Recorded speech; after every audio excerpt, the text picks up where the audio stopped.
Hay leyes que buscan cambiar una regla y hay otras que buscan cambiar una mentalidad. En Argentina existe una ley que nació de una tragedia y que intenta hacer las dos cosas al mismo tiempo. Entrenar a pero todo el aparato del Estado, para que vea el mundo con otros ojos. Y todo esto empieza con una historia que sacudió a un país entero y que lleva el nombre de una joven a la que le arrebataron la vida demasiado pronto. Bueno, para entender bien esta ley, vamos a hacer un recorrido. Primero, vamos a ver su origen, que como les decía, es trágico. Después, el alcance increíblemente ambicioso que tiene. Luego, la estrategia que la convirtió en una herramienta de cambio real. Vamos a meternos en cómo funciona la capacitación, qué dicen los números después de un año, y al final vamos a reflexionar sobre el camino que todavía falta por recorrer. Ok, empecemos por el principio. Para entender la ley Micaela es fundamental entender por qué existe. La historia es así. En 2017, el femicidio de Micaela García fue un golpe durísimo para Argentina. El hombre que la asesinó ya había sido condenado por 2 abusos sexuales, pero un juez le dio la libertad condicional. O sea, una falla gravísima del sistema judicial. Esto, como se imaginan, desató una movilización social enorme que pedía un cambio de raíz. Y el resultado fue esta ley, que se promulgó a principios de 2019. Ahora, lo que hace que esta ley sea tan radical no es solo de dónde viene, sino su escala. Su alcance es, de verdad, increíblemente ambicioso.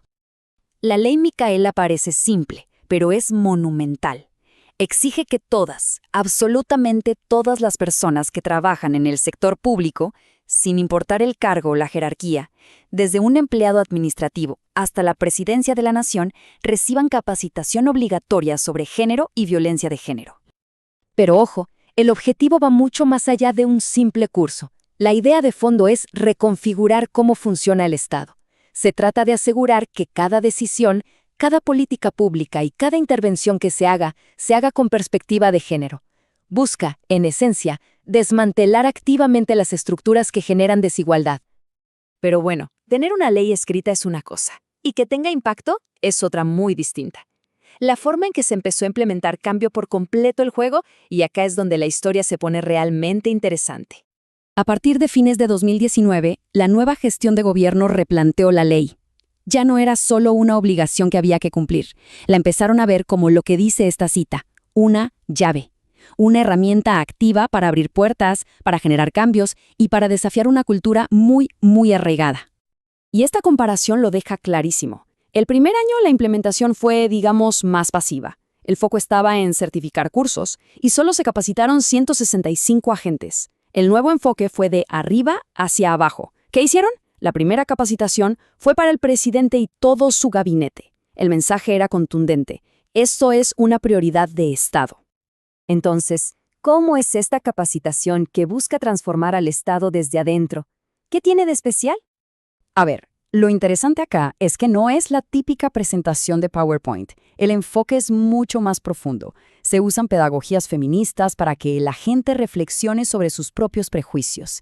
Es diversa, inclusiva, y esto es clave. La capacitación es situada. ¿Qué significa? Que se adapta a la realidad de cada lugar. No es lo mismo capacitar a un ministerio, a un tribunal o a las fuerzas de seguridad. Y para que todo esto sea sostenible, crearon un programa para formar a los formadores. Muy inteligente. Primero un bloque teórico, para que todos hablen el mismo idioma, manejen los mismos conceptos. Y después, un bloque metodológico, donde se ayuda a cada organismo a crear su propio plan de capacitación. O sea, no es una solución enlatada, es una estrategia para construir capacidades dentro de cada institución. La gran pregunta es, ¿funcionó esta nueva estrategia? Bueno, veamos los resultados del primer año de esta nueva implementación, entre diciembre de 2019 y diciembre de 2020. Empecemos con este número, 4.505. Ese es el número de máximas autoridades, o sea, los cargos más altos de los poderes ejecutivo y legislativo que se capacitaron en solo un año. La escala es, la verdad, impresionante. Si lo desglosamos, solo en el poder ejecutivo, casi la mitad de los cargos de mayor jerarquía, un 46%, completaron la capacitación. Y esto incluye desde ministerios y secretarías hasta empresas del Estado. En el poder legislativo, el avance es muy similar, un 51%. Más de la mitad de las autoridades, ya sea en diputados, senadores y otros organismos.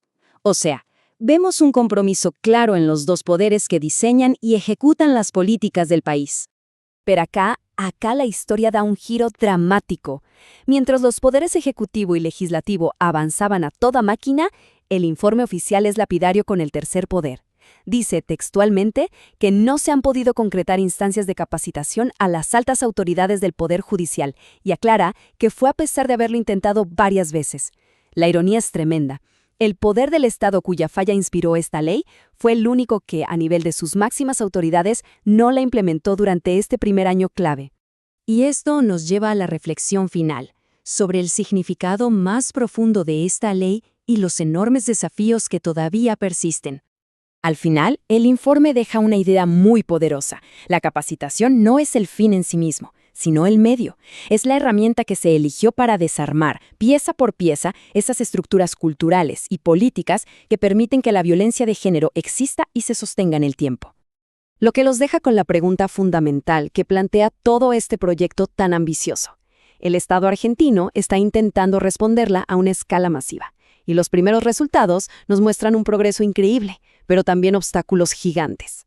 La pregunta de si una ley por sí sola puede de verdad transformar una cultura sigue abierta.